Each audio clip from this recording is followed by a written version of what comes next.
The next panel involves some distinguished trainers. I hope we have everybody here. Jonathan Shepard, as we all know, is a Hall of Fame trainer whose his fame has come largely from steeplechasing in the past, but who now is he's turned up with a few Breeders' Cup winners and champions on the flat here lately, as well as, of course, having trained Stormcat. Kenny McPeak is a very sophisticated trainer who has done something that I love to see in this country, and that is take his show on the road, and he's tried some races at Ascot, done well there. He also has the distinction of Keeneland, of having trained Take Charge Lady, who is the only horse in the history of Keeneland to win 4 stakes races over here. Neil Howard is another well-known trainer. His greatest successes include having trained the Horse of the Year Mineshaft, as well as the Preakness Stakes winner Summer Squall. Dr. Sue Holcomb is not a trainer, but she has a big impact on racing. She's done a lot of work at Michigan State University, where she's an associate professor, and her specialties include airways, the effect of racetrack environment on the airways, and so forth. Dr. Larry Bramlage will be returning to the podium. He, of course, is a distinguished orthopedic surgeon at Rood and Riddle, as well as one of the leaders in the industry.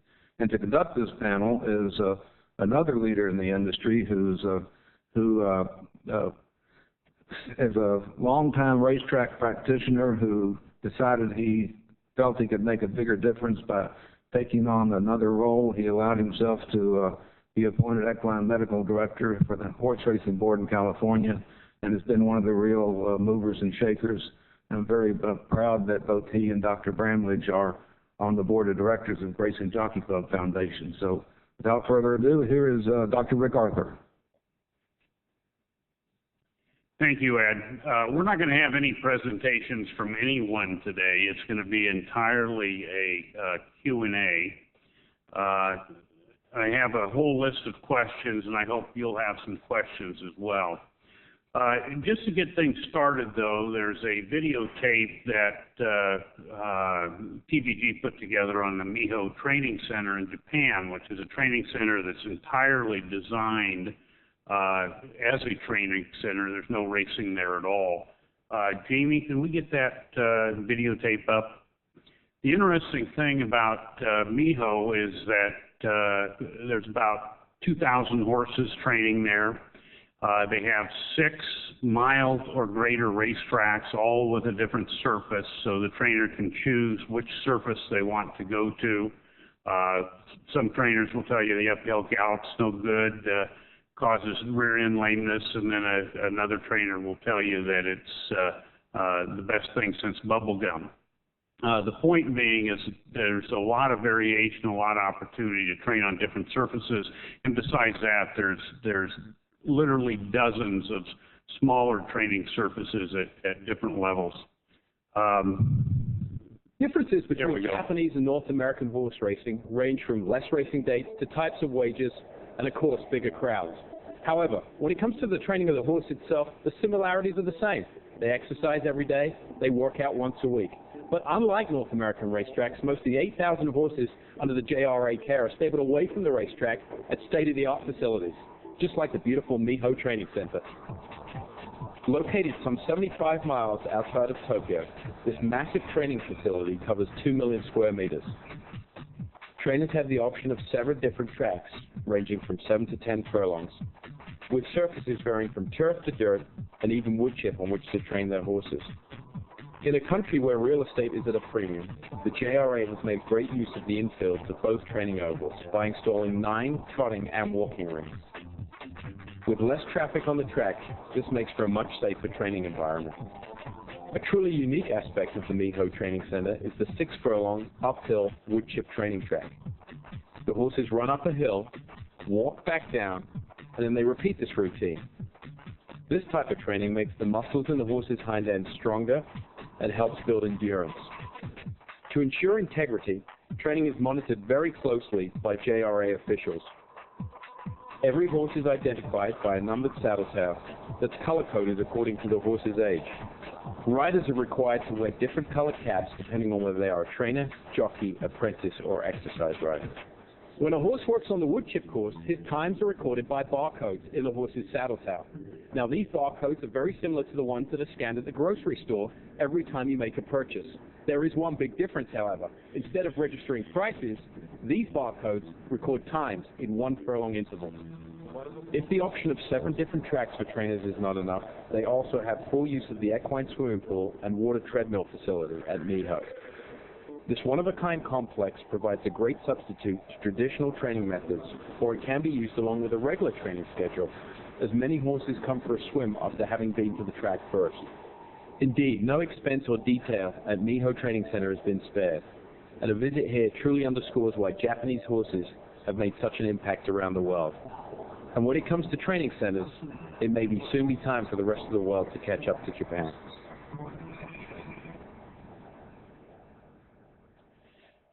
You know, it is interesting. Japan actually handles more on a Saturday in Tokyo than all the racetracks in the entire United States combined for the weekend. So they certainly can have facilities like that that are probably financially unrealistic in the U.S., even though certainly in Southern California we've talked about having an off-site training center because of the value of the urban land.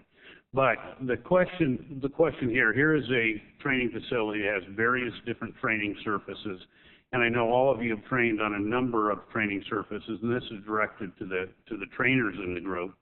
How does training surface affect the way that you train horses, and do you find horses for courses, horses you want to train on different surfaces, and how does that affect the way that you make your decisions and get horses fit to race?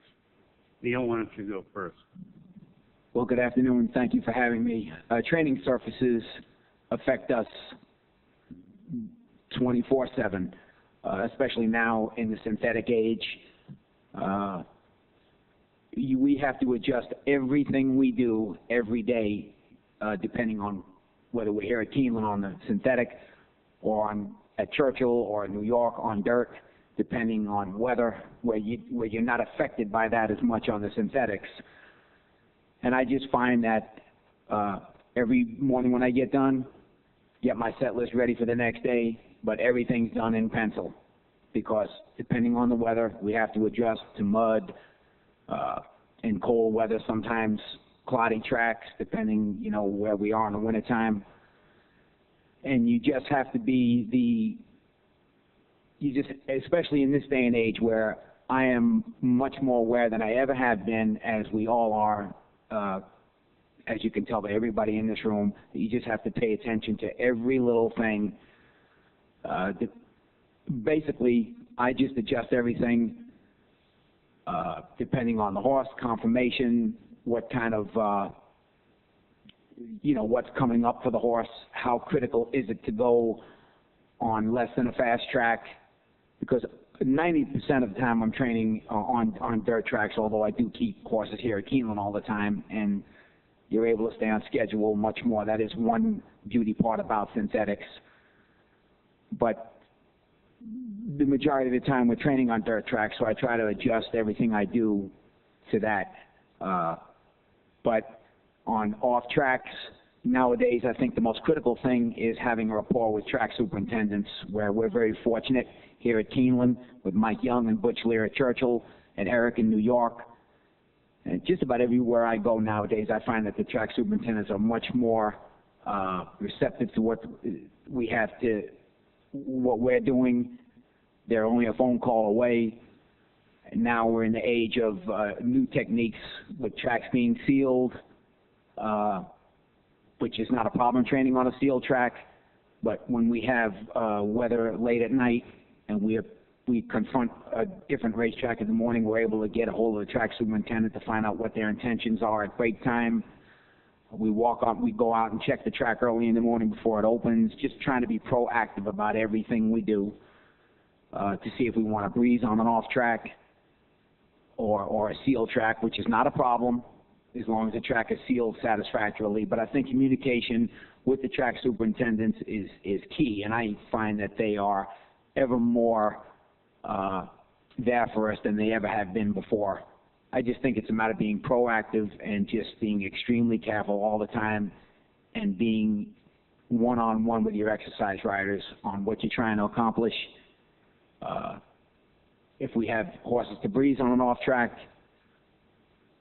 you know, it's just as long as your riders know exactly what you want and not to take too much risk. Risk is a thing of the past. You just cannot do it anymore. It's management, not taking risk, not taking chances. And, you know, we just don't have the luxury. You know, watching that video just now really got my attention, because right now at the racetracks we train on, that is the most unique thing. That's a big thing right there. Crowded racetracks are one of the biggest problems we face, because track opens at 5:30, 6 o'clock generally. By 6:30 on a crowded racetrack like Churchill or Fairgrounds, the racetrack is so cut up, but there's nothing anybody can do about it. That's one of the problems that you have when you're at racetracks that don't have training tracks, which Kenny can talk more about that. I think a lot of people didn't know what Kenny's done, trying to develop a training center, and his results show it. There's just, you really have to take a whole new approach nowadays. It's just at the safety issues, but being very, very careful and paying very close attention to the surfaces, and communication is key with your riders and the track superintendent. Everything you can do.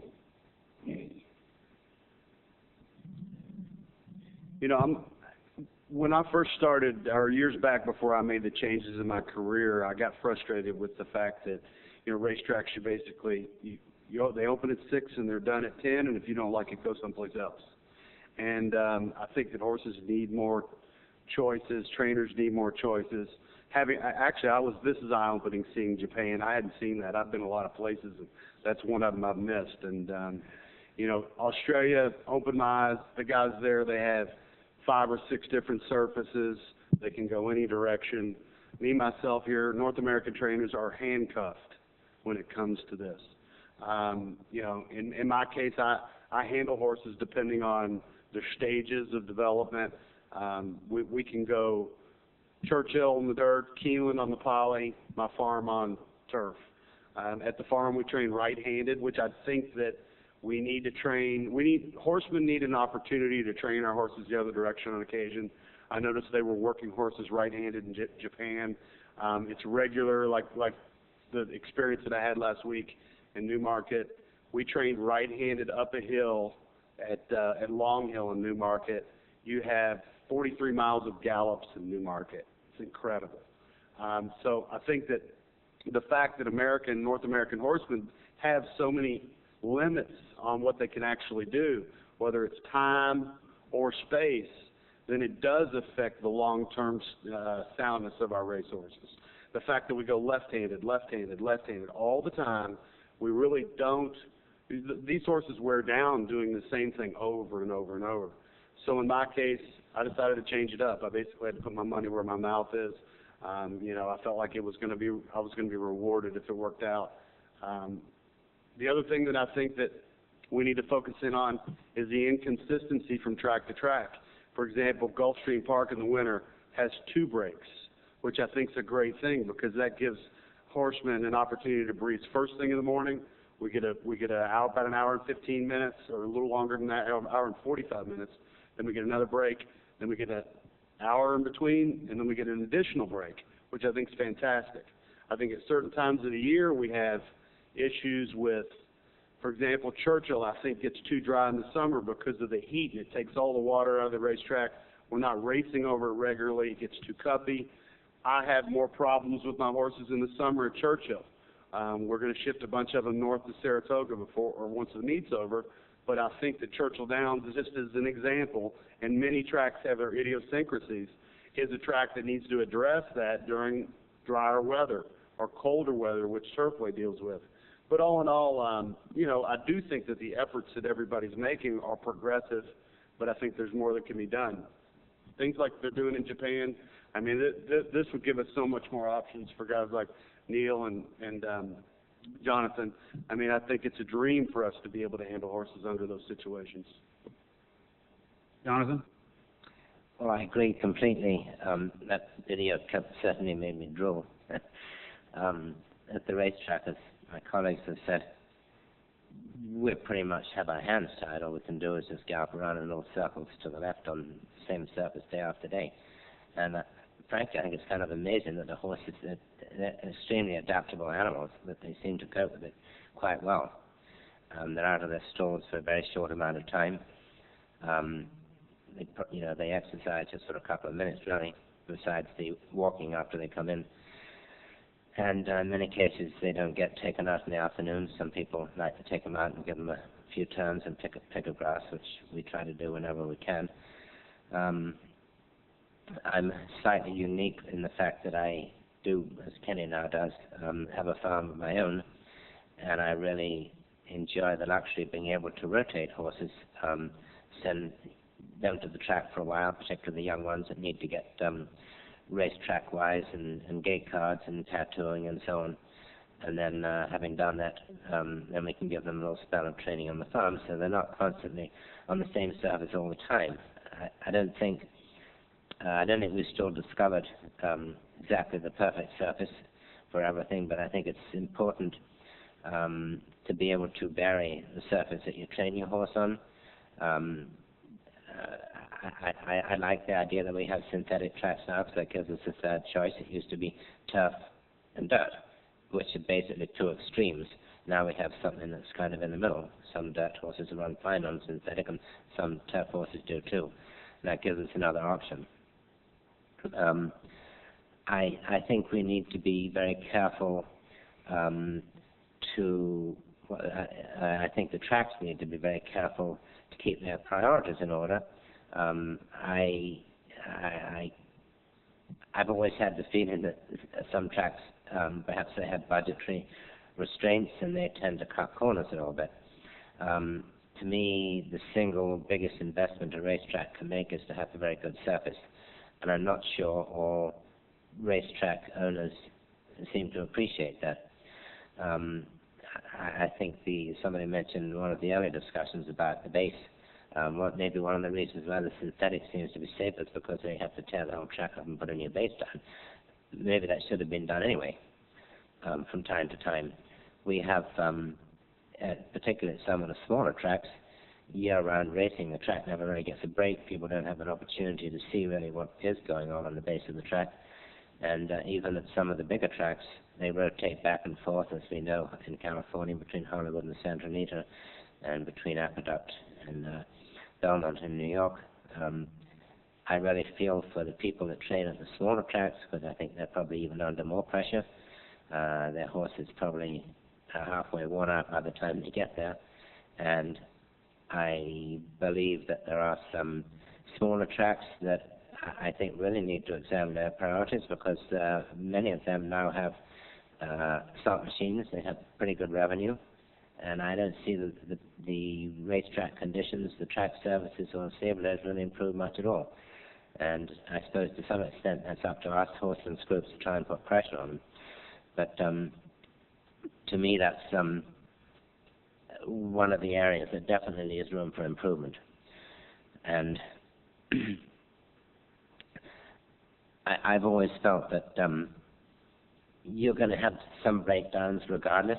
I mean, when you're racing horses at high speed in a competitive atmosphere, if you're running on crash velvet, things are going to give. Somebody mentioned earlier about warning signs. I think that's important. I had a bet once that I was pretty close to, that I respected a lot, and I'd call him up and say, it looks like this horse is bowed a tendon. And he would come in and say, well, it's fairly obvious, yeah, but you probably had a little warning sign, didn't you? And usually I have to admit that I did. One's under pressure sometimes. You're being paid to train a horse, and you're expected to run it, not only by the owner, but by the person that's giving you the stalls at the racetrack, perhaps. And it's very expensive to keep horses in training, and you can't totally wrap them in cotton wool. And if you stopped every time you saw something that wasn't 110% perfect, you'd probably never run a horse. So And then there's a gray area sometimes, which is very hard on the trainer. You know, several of us are a little bit short of hair on top because we're scratching our heads. We got a race coming up, we think we've got a good shot, and all of a sudden the horse has a tiny little bit of heat in one ankle. You know, do we run or don't we? Well, in my case, because I always like to have somebody to blame if it doesn't work out, I usually call in my vet and say, what do you think? I've always felt that I love training horses, but it'd be a heck of a lot more fun if we didn't have all these silence issues, and we need to keep working to improve. I don't think they're as bad as they possibly could be, but there's certainly room for improvement, and obviously that's what we've all got to strive for. Let me ask sort of a related question, and it's going to be two parts, and this is again for the trainers. I want you to think about how training has changed in the last how many ever years you've been training.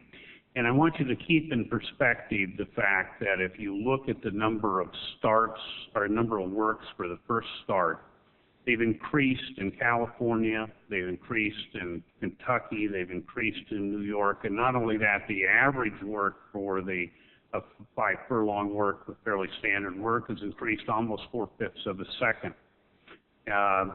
What is happening here in terms of the way horses are trained? Because they're certainly appear to be trained harder and faster than they were previously. And Neil, why don't you start off again and see if you have any comments. If you think something entirely different, just say so. Well, I think one of the biggest changes is that racing has changed so much, and because of the climate of racing nowadays, we are being pushed to race. We run more than we ever have. We are forced to push at times, which I hate to admit it, but we are. Not everybody can afford to wait on horses, and it's a trickle-down effect. You have owners. You want to keep those owners in the barn. You want to keep the good horses in your barn. And most people cannot afford to wait the time you really need to wait sometimes, and sometimes we do rush. And most trainers, I think, by 9:30, 10 o'clock in the morning, when they look at their phone and see it's the racing office, you don't even know whether to answer it or not, because they need you to fill a race. You hate to say no. That's a concern. There's a lot of little subtle things that are kind of pushing us a little bit. The racetrack management is on the racing secretary. It's a trickle-down effect to the trainers. They cannot stand these 5 and 6 and 7 horse fields, and I know that I can understand why. And I think that is one of the things. It's just tough on everybody, so everybody's trying to help each other, and you rush a little bit. And I think that's, the worst thing to do is run a horse if he's not ready, or, usually when you fill a race, you shouldn't have been in that race. Very rare does that work out for anybody except the racetracks. But I think that the industry has to get used to the fact that that's the way things are going to be right now, because this safety thing takes precedence over everything. And the sooner we get what we're doing here today out to everybody to understand and not worry as much about these slot machines and everything else, and really get more.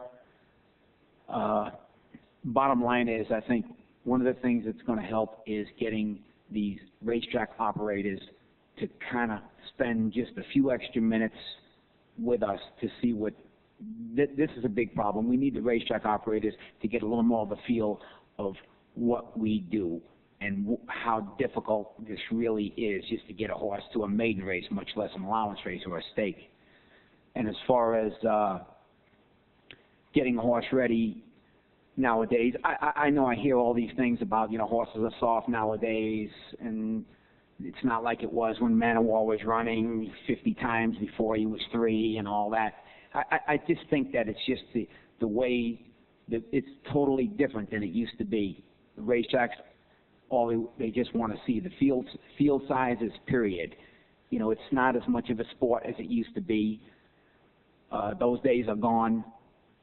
I think things like we're doing here today could help bring it back to that a little bit. That ship has probably sailed, but I just think that it's a lot of pressure from everywhere that's causing us to push a little bit, and that's one of the biggest changes that I've seen. Although I do think that in the last 3 or 4 years, management is starting to see a little more of our side of it.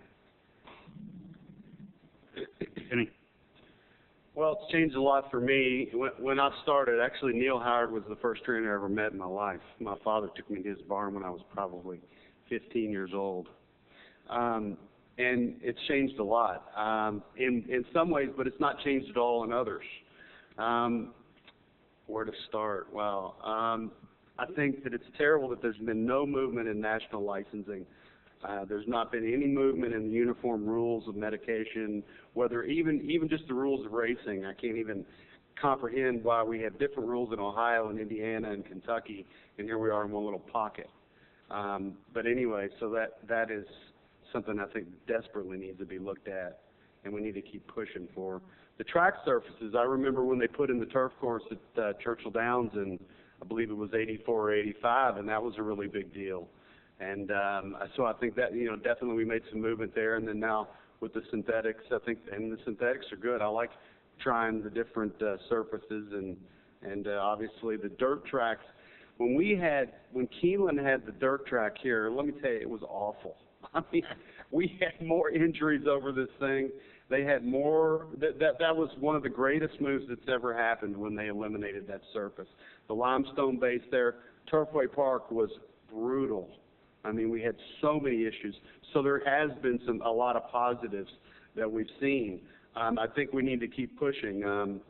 I think a couple things that I think have affected the starts per horse per year pretty dramatically are, well, trainer percentages started to be printed probably 15 years ago, and I think a lot of us looked at that and said, oh, wow, we need to worry more about our percentages as opposed to sometimes whether we need to run more or less.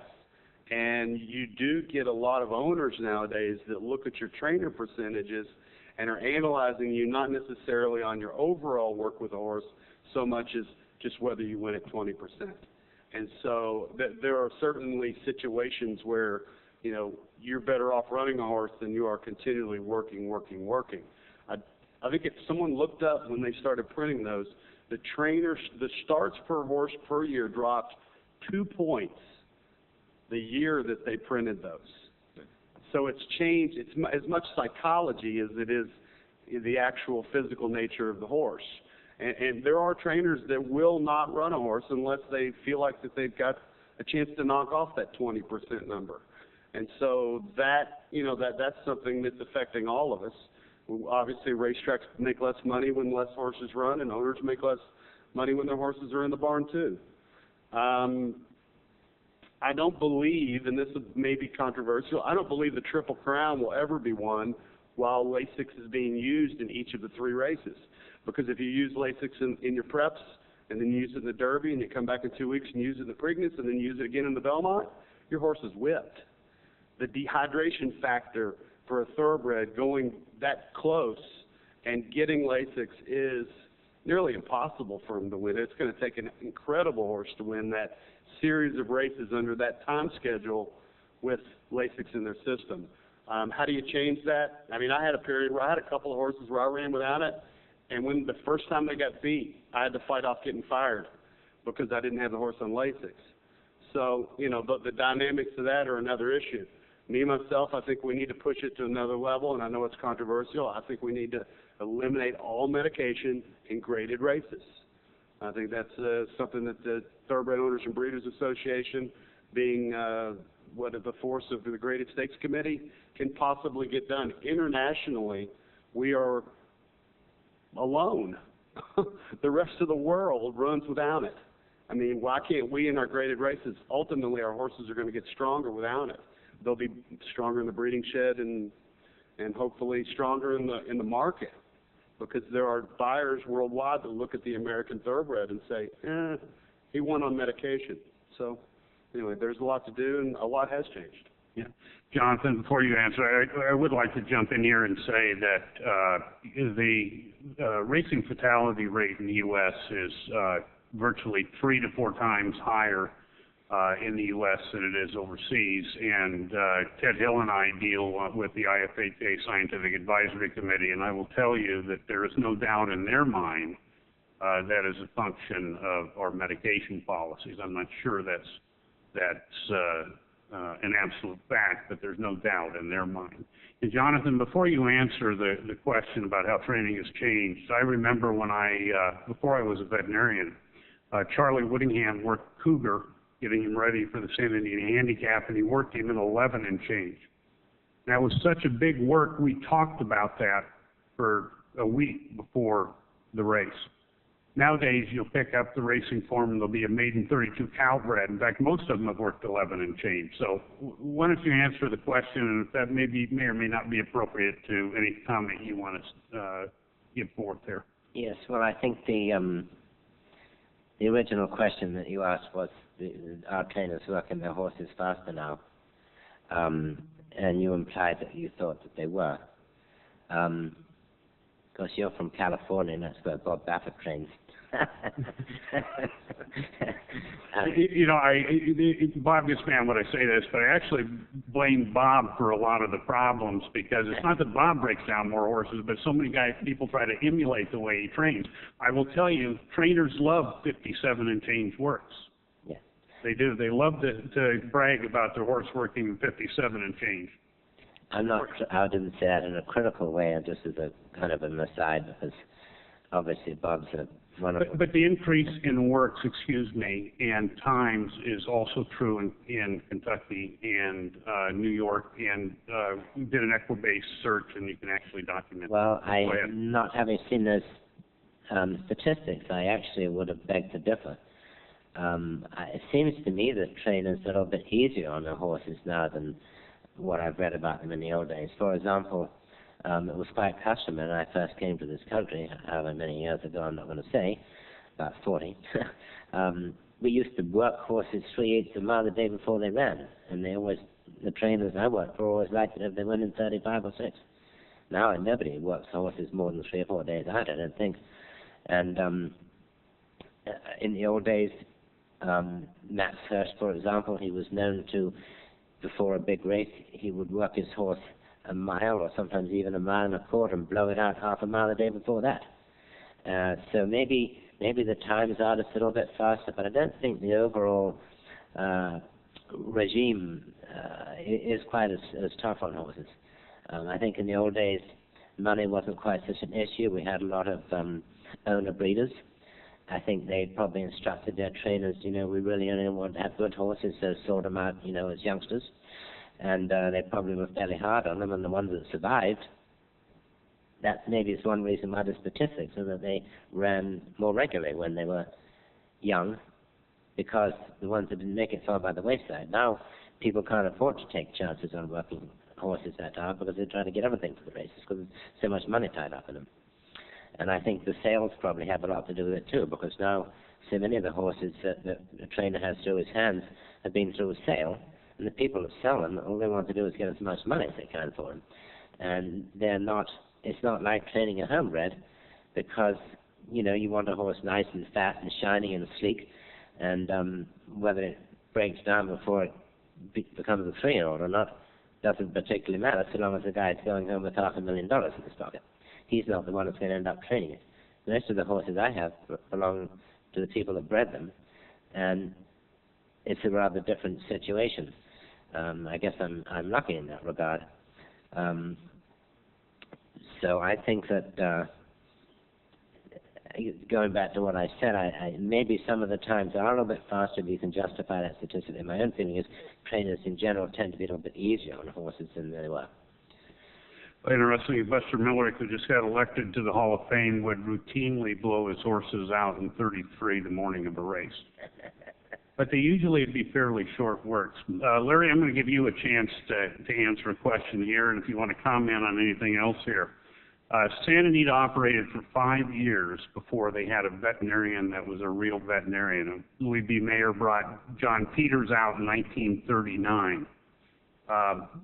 There's been tremendous advancements in veterinary medicine, a lot of them that have been put forward by you and the work you've done, and certainly the surgery area.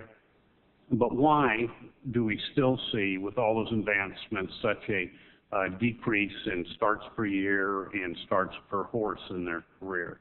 What have veterinarians done for training of horses, and has it been positive or negative? And I'm going to ask the trainers how they use veterinarians in their training when we, after you answer that question. Let me take it a segment at a time. First thing, I want to make a comment on your video.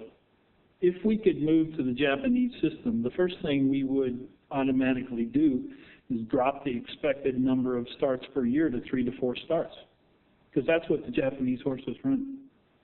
They run about half what we currently run, and that's a huge luxury, because if Neil and Kenny and Jonathan had all the time in the world, it would be much easier to train horses. But they have perishable products that are perishable for various reasons. It seems to me maybe the easiest horse to train is the talented handicap horse that doesn't have any stud value, because you can kind of space his races out and work him and run him when he's ready. But the 3-year-old in training, or the claiming horse, the 3-year-old classics horse is training against a calendar, which has to be a real headache for him.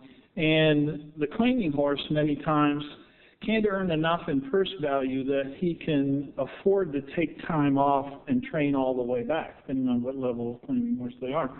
So you're forced, as a trainer or as a veterinarian, to not do what is medically the ideal scenario. That's no different than it is in people, but these are horses, not, I mean, a human athlete, when we're watching the football game and they go in and as this injured player comes out with his shoulder all normal, and the announcers say he took a shot and they want to give him a Purple Heart, we would get hung for something like that. That's why we have to protect the horses. Back to your question is, I think we're much better at treatment, rehab, certainly detection of injuries. We have imaging technology that's in the whole medical field that we never had before. So we can understand the situation a lot better. We're probably not very much better at preventing, and veterinarians probably have more, do have more tools for treating. But sometimes treating and controlling gets mixed up, where whether it's respiratory disease, whether it's musculoskeletal disease, certainly the treatment requires time. And as I said, you're training against the calendar, or against the horse's value, or against the owner's wishes. So there's a lot of pressure, and so we cite these statistics that really don't apply to our current state of racing and training. You cited Man of War. Man of War, when he was racing, was the best handicap horse within 500 miles. There couldn't be anybody flying and run against him, so why would he work? Or best 3-year-old or whatever. Best horse of any type. Why would you work if you can go on a race and get a check every time that you enter? So the racing is considerably different. Ed showed statistics of even 1964, when the foal crop was 14,000 horses. In 2008, the foal crop is 39,000 horses. The number of racing opportunities is down. So it's no wonder that the pressure to get the horse to the races and the probability that you're going to wash a horse out and give up on him early is much higher, because the earning potential has not gone up anywhere near with the cost of race training. So the pipe has gotten smaller, the number of starters stays relatively the same, and we're trying to push 3 times more horses through that pipe. That's the main reason the number of starts are going down. Not veterinary care. There is some component, certainly, of lameness and possibly lack of durability that adds to the decreased number of starts, because it has to all fit into the readiness of these horses to start. But the economic factors have way more influence on the decrease in number of starts than I think veterinary medicine, than I think any other component of what we're talking about today. the purses have, if we could solve that problem, then we could go to the kind of training centers that the Japanese have and start our horses an average of 3 to 4 times a year. And what most people don't realize, and lamenting that we're approaching 20 career starts and 6 starts per year, the Europeans been there a long time. We're approaching about what how often the Europeans run their horses. But our expectations are so much higher that we wring our hands and lament that we're going in the wrong direction. If we want to be like the Europeans, we're just almost there. I don't know what else you want me to ask about veterinary medicine. I think that in a perfect world, we would be better at controlling and preventing disease. But unfortunately, all of us play in the same swimming pool.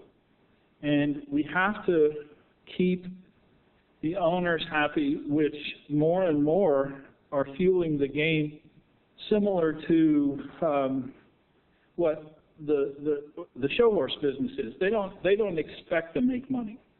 So there has to be reward in racing currently, or you can't afford to do it.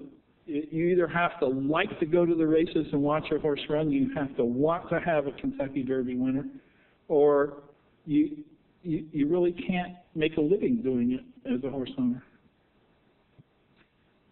Jonathan, and why don't you start out with trainers and quickly, how do you use the veterinarian in your training? Let's say not for racing, but we're kind of concentrating on training here. I mean,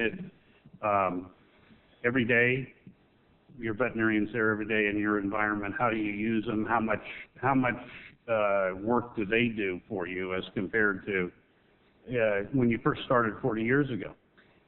After I've been going, I didn't used to go to Florida in the winter until I guess about 15 years ago.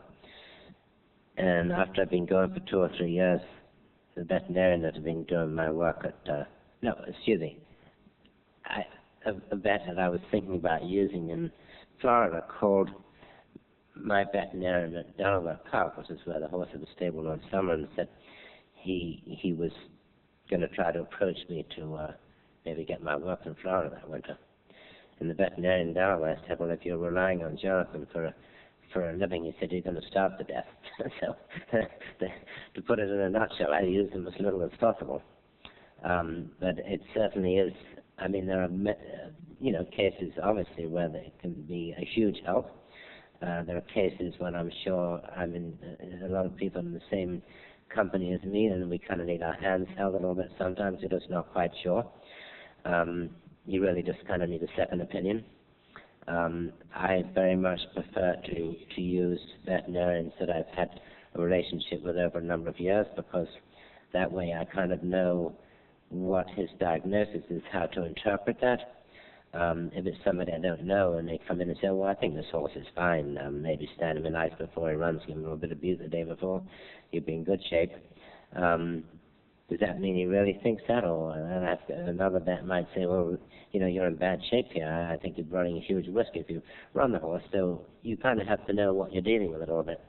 And so I try to stick with people that I kind of know how to interpret what they say. 1 or 2 of my vets tend to be a little bit kind of extremist as to how serious the problem might be.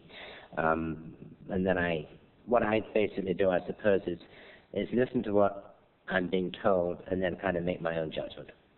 And I find the veterinary help to be really very sophisticated and very helpful, and I think we depend on them a lot, possibly just a little bit more than we should at times, but that's that same old story of kind of looking for a crutch to lean on a little bit, maybe even someone to blame if it doesn't work out. Well, Doc said he would be fine.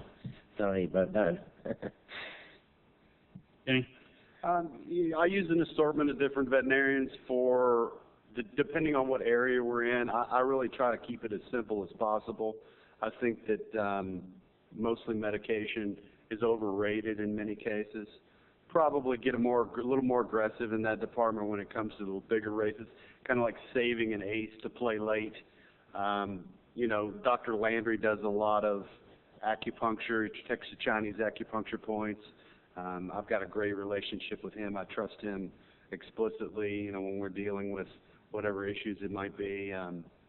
And then we have, you know, like I said, I've got other guys at Keeneland and another, Rural Coles helps us at the farm. We've been experimenting a bit with the IRAP and also the PRP, and so those types of things. Anything that it takes to allow a horse to last longer is what I'm all for, and you know, somebody you work with on a regular basis you really trust is the most important thing.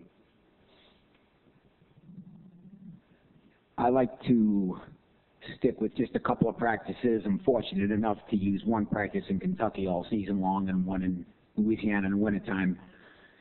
And I'm not saying this just because he's sitting here. I also only use vets that have a good rapport, and 99.9% of them do have a good rapport with Dr. Bromwich, who's been probably one of my biggest mentors. Anyway, I do stick very close with my vets, but I try not. I have to have a vet that I'm comfortable with on a personal level, and I think I have that with the practices that I use, not the least of which is Dr. Bromwich. But I never, in the end, ever go against my vet. I think they're probably one of the most important ingredients in the whole recipe. Having a vet that really has your best interest at heart. Again, nowadays in this day and age where safety and being proactive is so important for all of us sitting here and the racing fans and the betting public, I just think it's one of the most important relationships we can have with our vets, and also having a vet that doesn't mind talking to Dr. Bromwich or getting second opinions, but knows your strategies, have a little bit of a relationship with your clients. It has to be one family that has total communication. But I think it's extremely important day in and day out, first thing in the morning, from the subtle little problems to the problems of a serious nature.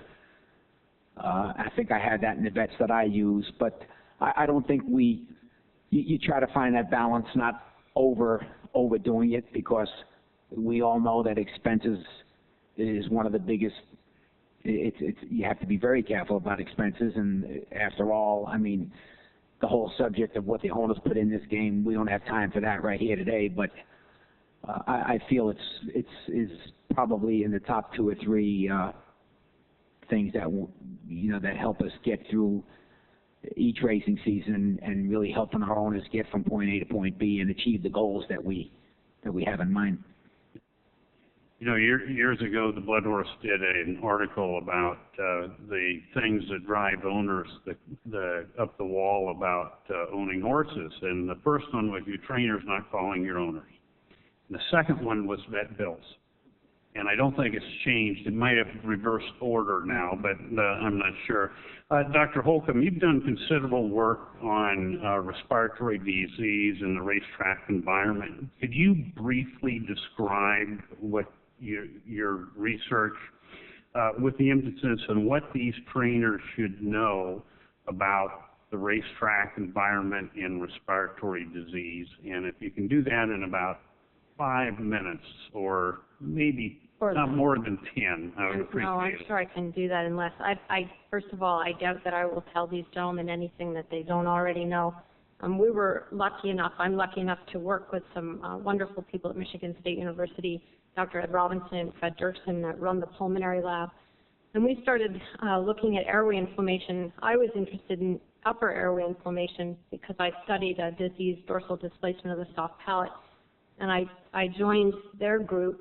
They study a lot of lung disease. So we started looking at airway inflammation in racehorses just to determine if upper airway inflammation was associated with lung inflammation, and if we could show that either of those things were associated with poor performance. So we did this work at Thistledown Racetrack in Cleveland, Ohio, and we scoped many, many, many horses. This went on for 2 years. And the end of that study, we found that, yes, mucus matters. I took a lot of ribbing for those 2 words after 2 years of work, but we did find that increased airway mucus in horses was associated with poorer performance compared to horses that had clean airways. And it didn't have to be lots of mucus. It could be trace amounts of mucus. So said another way, horses that had very clean airways had 2 times better chance of competing well and placing first or second in a race compared to horses that had moderate or severe amounts of mucus in their tracheas. So the next question was, what causes this mucus? And I think we know that viral infection can cause mucus, bacterial infection can cause mucus, but there are lots of horses that are not sick and may not even cough, but they have mucus in their tracheas. And why is that? And that is probably part allergy and part response to the environment. So are there factors that can be altered at a racetrack environment that might decrease the amount of mucus a horse has? So that was one of the next studies, to measure the particulate, and what we measured sizes of particles, basically dust in barns. And we looked at different types of barns. We measured dust during the morning, in the afternoon, and the evening, and we also looked at the effect of season. And in a nutshell, we did find that there was an effect of the type of barn. Barns that had lots of open windows and that were not completely enclosed had less dust.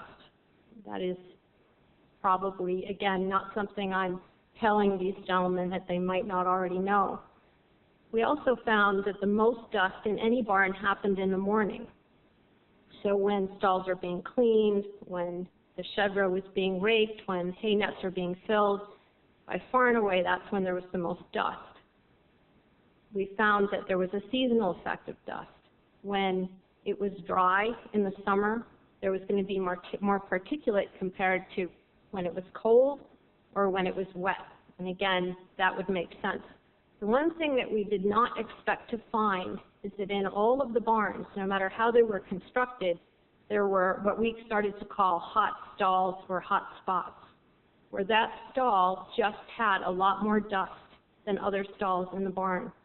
And we have yet to explain that, but what we did find is that in those stalls frequently had horses that had a lot more mucus than other horses in the barn. So the take-home message is if you can get the horses out of the barn when most of the dust is being created, that's probably a good thing, and that would be in the morning. Very simple things that can be done to decrease dust that I think we all know, but now we actually have measured it and shown that it's true, is if you wet down an aisle before you rake it or sweep it, you will dramatically decrease the amount of dust that the horse is going to inhale. If you have dusty hay, and sometimes there is dusty hay, that's just the way it goes, if you sprinkle that hay with water, you're going to dramatically decrease the amount of dust that the horse inhales, and that goes for bedding as well. If you have a horse that has trouble with mucus and you have not been able to solve that problem, move the horse to a different stall, because it may be the stall. Open the windows, improve the ventilation as best you can. We did have an interesting situation at one barn. They had lots of open doors. They had big fans by the doors. They thought that the barn was very well ventilated. The problem is, on the other side of the fans was the manure handling facility for the track. And so the dustiest stalls were right near those fans. So that was an instance where it was simply the outside environment that was contributing to the poor environment in the barn, and all they had to do was turn the fans around and basically sort of suck the air out of the barn and blow it out the end of the door, and that really changed the dust levels in the barn. So.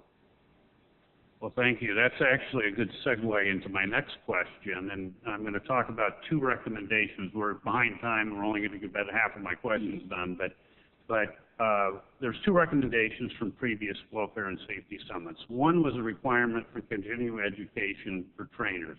Veterinarians have to have continuing education for their licensures, lawyers do, physicians do. Would that be something that the trainers, all of you on the panel, would think would be appropriate in some reasonable way if it could be done, and it could be delivered to trainers, whether it's talking about respiratory disease, whether it's talking about identifying pre-existing injuries, whatever else that would be. Neil? Definitely. When I got my trainer's license, or my assistant trainer's license in New York, I had to take this big, long test. Had to sit in front of stewards for an hour. Nowadays, all you have to do is get a set of tack and a horse. I think it's a great idea. I think Dr. Waterman talked earlier about, I'd like to add to that. I mean, yeah, absolutely. Once, twice a year, no problem. I think anything that's happening that horsemen need to learn about, if continuing education is going to improve things, it's a positive. He talked about informing fans of what we're trying to do as far as medication levels. Inform trainers. I mean, a lot of times we don't know withdrawal times on one drug to the next, one state to the next. So if you're going to have this continuing education, please educate us, because you changed rules and we don't know exactly when they're changed or who changed them. And then all of a sudden we need to know that we need to be within 5 nanograms of this. And so yes, it would be very nice to know that information regularly. Jonathan? Yeah, I think it would be, I'd be very receptive to, I don't particularly know if I want to have an examination every second. That's much time as I had passing my driver's license. Hall of Famers get an exemption. I'll take that. But any sort of clinics, I think, that was set up would be extremely helpful. I'd be interested. I feel that I've actually learned a lot today, and I'm glad that I came.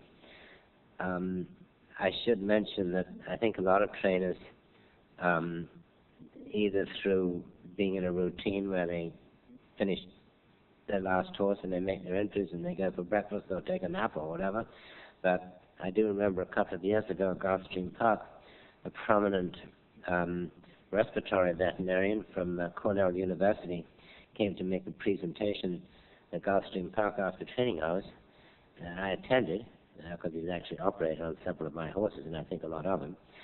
There were 3 trainers there, and one of them was Canadian. So it doesn't say much for everybody else's interest, but maybe, maybe it wasn't promoted quite as well as it could have been, I don't know. But certainly there's an awful lot of the technical side of things that I don't know much about, and I guess that's why we do come to rely so much on our veterinarians. But I think we'd be able to make a more considered judgment, if we had more knowledge. Sue or Larry, do you have a comment on that question? No, not on trainers, CE, but I want to ask you a question. Certainly. You asked me.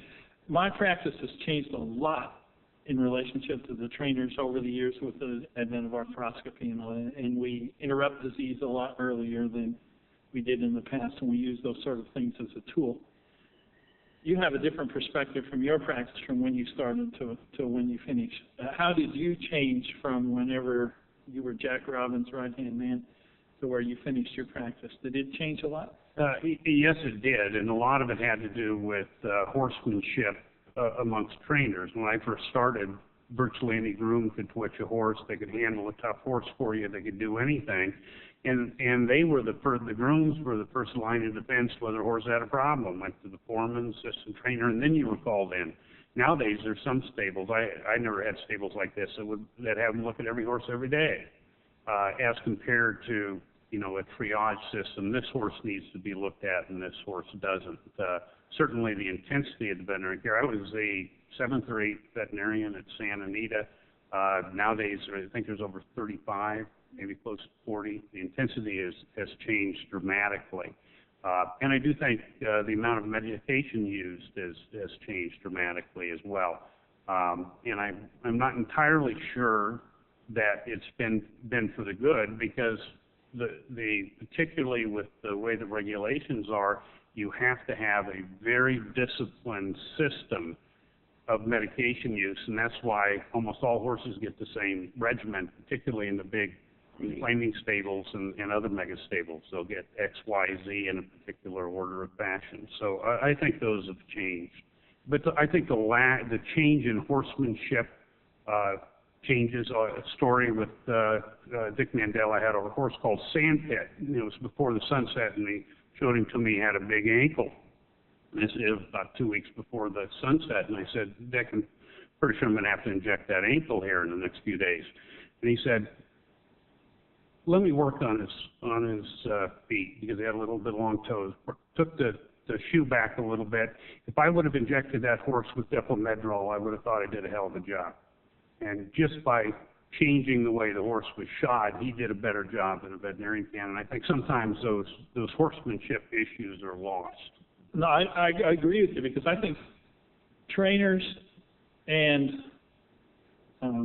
some veterinarians are able to say, no, I don't think he needs that. Yet there are some, especially younger veterinarians, who are afraid not to use every possible thing they can, and it becomes a vicious cycle of more medication use. And I think, it takes a while before a trainer and or a veterinarian got to the point where they can say they don't need that. I think over-medication is a lack of confidence in a lot of trainers. Last question. Last time at this meeting, Dick Mandela described the claiming game as playing hot potato and old maid. One of the issues to talk about was claiming horses, voiding claims on horses that didn't finish the race. The other idea was to use the auction race like they have in Europe where horses are claimed afterwards. Do you think that the claiming game is positive or negative for horse health? Neil, and just run through it real quick because we're over time. You had to ask that and not give me much time. Take as much time as you want. Trainers, I have a little different perspective on it. I think that trainers that have to play the claiming game to stay alive they have the toughest job in the world. I have been the most blessed person in the world training horses. I think a lot of people know, not the least of which is being fortunate enough to train for the Farish family all these years and other people that came under the auspices of Mr. Farish. So I may have claimed 3 horses for broodmare prospects, so it didn't matter what happened. I think the claiming game it's a very important part of the business. I'm sure you could look at the racing form across the country and probably 6, 7 out of 10 races a day at every racetrack are claiming races. It's the meat and potatoes of racing, and those trainers are the ones that really sometimes, or if not most of the time, don't get the recognition. It's very tough. I think that's where we have to look more at the subject of horsemanship and trainers and doing apprenticeships. There's a lot of people that claim horses that really they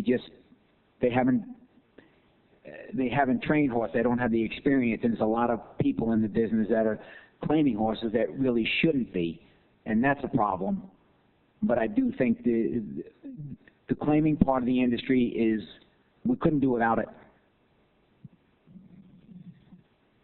I think we need to change the rule here, big time. I think the alliance of the NTRA and the safety integrity or the tracks that they're putting together with safety accreditation needs to change this rule. It's very important.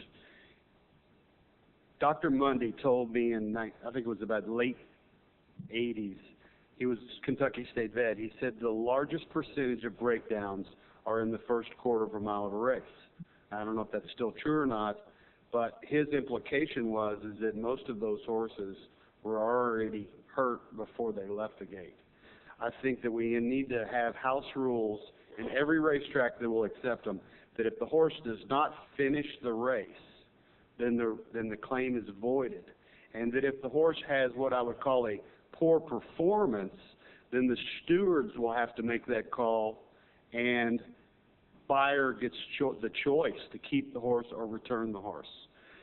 If we are able to even save one horse from dying because maybe had a stress fracture and somebody's trying to unload it in the claim race. I played this game. I had a significant number of horses for a guy. We claimed very aggressively. He was very, very, very difficult to deal with as a guy that was pressure. And there are a lot of young horsemen, and this is how they get started. And I was fortunate that I worked through that stage. I actually had difficulty. It was hard. It is. It's like Neil said. It's one of the most difficult parts of the racing game. North America is very unique. I mean, in England and European, even South American races, claiming races aren't really, this is not part of their structure. So if we're going to lower our breakdown rates, I think the first thing to do is institute a house rule that says if the horse does not finish the race in good enough shape that, you know, under whether it's a steward's decision or a state veterinarian's decision, then the claim's voided. You eliminate any financial reward. I mean, Mary Scalay said what, why, and how. Well, the why is because we're financially rewarding owners and trainers in those types of situations where a horse is making a start that was very questionable. And so if you eliminate the reward, then obviously there's going to be less of those horses. And like I say, if we save just one by instituting that type of rule, we're going to change the game. And, you know, it's not only the owner that dropped the claim on the horse that's going to be damaged, it's the gambler that made the bet on the horse that was dropping from whether it was 25 to 10 or whatever, you know, there's a million different situations there that you could have saved everybody a lot of anguish. This is something that I'm adamant. I think we need to address this one. I think that if there's anything that this group can do here, it's that type of rule. Racetracks have the ability to change this house rule. That's not any big deal. That's something they can do with a stroke of a pen. I mean, it's a little bit complicated, and it's probably not black and white in every situation, but it's something I think we need to look at really hard. Jonathan, any thoughts? I'm sorry I didn't quite hear the last part of the question. Do I think that claiming is...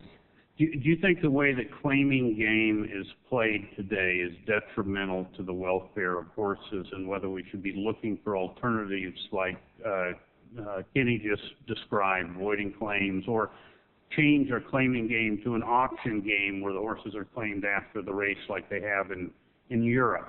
Or do you think we should just leave the status quo? I think that the claiming races are a very integral part of the American racing scene, and I think they are very valuable, and it really helps somebody place a horse where he has an opportunity to win and make prize money. In Europe, they have very few claiming races. As you mentioned, they auction the winner off after the race, or at least they used to. I guess they still do. But they have an awful lot of handicaps. So you theoretically have a chance to win because when you run in a handicap, supposedly all the horses have an even chance. If we get beat for 25,000, we run it back for 20 or whatever. And it's a little bit of a poker game because a lot of times you're gambling with a horse that you think might be worth a bit more, but if you run him for a bit more, he's not so likely to win. I mean, there are unscrupulous people, certainly, you know, that again, it's sort of like the poker game. You see a horse making a big drop. Is the guy sort of like, is the horse getting ready to break down, or is the guy thinking you're going to hope he's getting ready to break down so you don't claim him and he's just trying to steer a win? So there's a lot of different ways. I think it's a very fascinating aspect, and not that I've really been involved in it very much. In fact, one of my few ventures into the claiming game, my wife spotted a filly running at Philadelphia Park that she thought was, Neil mentioned, a good broodmare prospect. Won much of a racehorse, and she was running for, I think, about 7,500. So we went into our savings account and took 7,500 out and claimed the filly. And we found out she'd had her ovaries removed. Larry, do you have a comment? I doubt if Sue has an opinion on this. Well, the first 13 years I practiced, I had Beulah Park in my backyard, so we dealt with this continuously. I think there's two things that we cannot, as an industry, stand behind. One is the game of old mate. If a horse is injured and it breaks down, you should not force the person that claims to take it. The other one is the purse that's higher than the claiming price, because that tends to create the concept that the horse is a commodity. And so I think you should never treat the horse in that fashion. The claiming price should never be less than the purse because it fosters ill regard for the horse. Those two things I think we as an industry need to look at closely. Yeah. Well, I'm sorry I'm going to have to wrap this up. I was worried about this panel being reticent to talk, but that certainly wasn't the case. And I want to thank you very much. I thought your answers were very interesting, very perceptive, and very helpful for what we're trying to do. And maybe next time we'll get to the rest of the questions. So thank you very much.